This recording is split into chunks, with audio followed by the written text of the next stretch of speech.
Okay, here we are at the very front end of the International Space Station. This is the forward end of Node 2, and this is right behind this hatch is the PMA, the pressurized mating adapter, to which the space shuttle docks whenever the next space shuttle comes. You can see we have our flags up here at the most forward part. It's a 15 nation partnership, this International Space Station. So we'll start with the Node 2. We will stop at the Kibo module here, the Japanese pressurized module, and the Japanese logistics platform.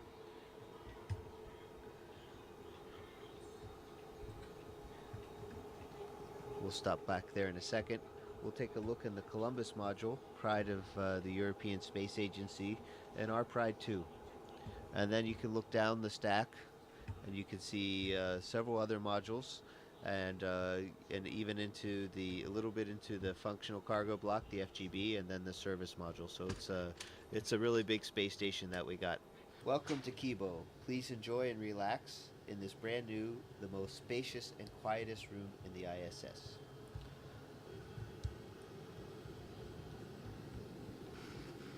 You can see here, this is the SIBO rack, which is for cell biology. And then we have a fluid rack, Urutai. So these are the two main Japanese science racks that are up here now. There's more that are coming. Let's take a quick look out the window before it gets dark outside. We're going around the world every 90 minutes, so we get to see a lot of sunrises and sunsets. Oh my goodness, it's beautiful out there.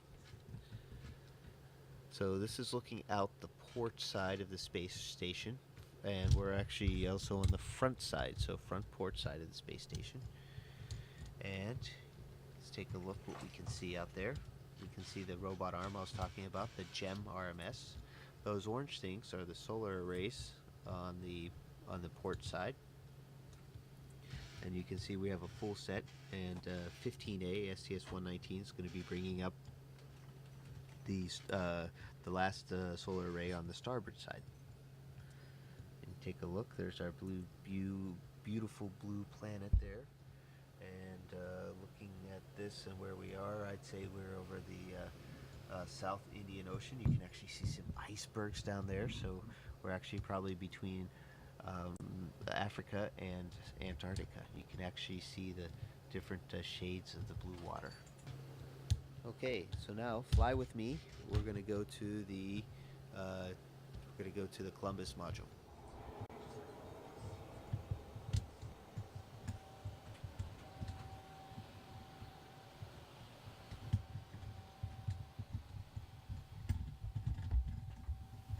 Here we are in the Columbus module. You can see it's also spacious. It's also cluttered because it's a great place to store things or temporarily stow them. It's not going to be this way forever. We're going to have it nice and clean pretty soon. We're flying back to Node 2. We'll take a quick look what else we have here. We have my work area. It's a little bit cluttered right now, but this is kind of my desk. It doesn't sit out horizontally, but it has everything I need on it. This are my crew quarters right here. You can tell has my name on it. And in fact, I can give you a tour real quick of crew quarters. This is what it looks like inside. There's a fair amount of room. We'll get has a standard space station light on it. So now we're going into the Destiny Laboratory, headed aft on the space station.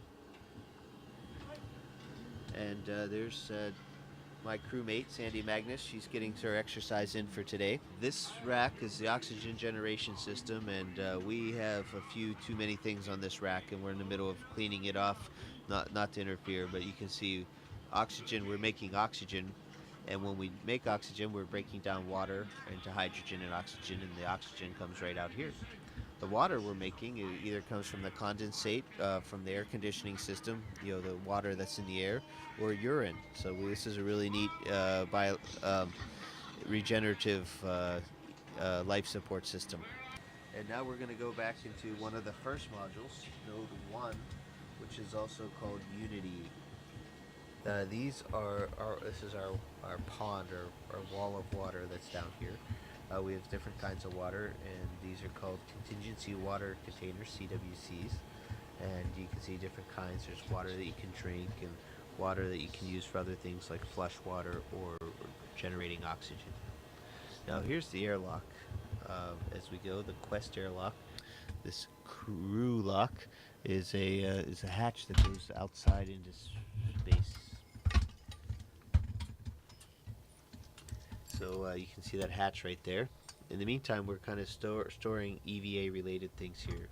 You can see this is a safer, which is a kind of a jet backpack that we wear on the outside of our spacesuits in case we get separated from the spaceship. We can fly our way back in. I remember being a Capcom on STS-96 when I first saw these signs. That's pretty amazing.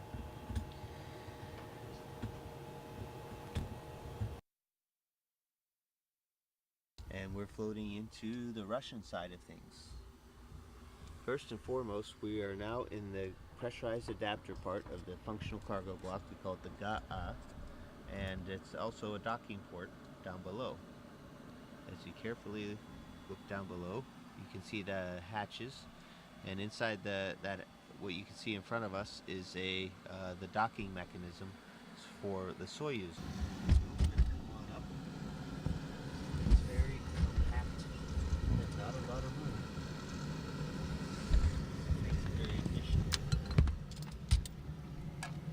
Now Yuri's been busy unloading the Progress. We just finished an EVA, so things here in the functional cargo block are very functional right now and very cargo-y. So you can see things are just really, really full here in the FGB. As we leave the FGB here and go into the docking compartment. Docking compartment is another one of those vertical looks, and it's a kind of a misnomer. It's not just docking compartment, but it's also a airlock. So Yuri and I went out in these two spacesuits a few weeks ago and went into open space and had a spacewalk. Continuing on down through here, we'll stop here on the way back, is our Progress cargo vehicle. The Progress is a cargo ship, unmanned, uncrewed, nobody driving, and has the same kind of docking compartment. It's very much based on the Soyuz design, except it doesn't have any re-entry capability. And we're going to take a look outside. And this is the hatch that I opened up and went outside for a spacewalk, and we're looking aft on the space station. There's a ladder, some solar panels. We're looking at the service module, Zvezda, and looking at our beautiful planet Earth. Let's see if we get a nice little view here of Earth. A little small treat, because no tour of the space station would be complete without it. Last but not least, in the service module, Zvezda, which means star. It's the heart of the space station. It's where we used to have the only place where we could create oxygen and live with the carbon dioxide removal system, as well as a place to eat and sleep. There's my crewmate, Yuri Lonchikov, exercising on the treadmill with vibration isolation system, the TVIS. So this is our eating area. There's our table, and we're just getting ready for lunch. There's our water dispenser right there, Russian style, and our controller for the water dispenser. There's Yuri's room off to the side. You can see he has a sleeping bag right there hanging on the wall, and a computer right here so he can call on the telephone, write email, and read books, and relax in the evenings a little bit, because we have long days up here.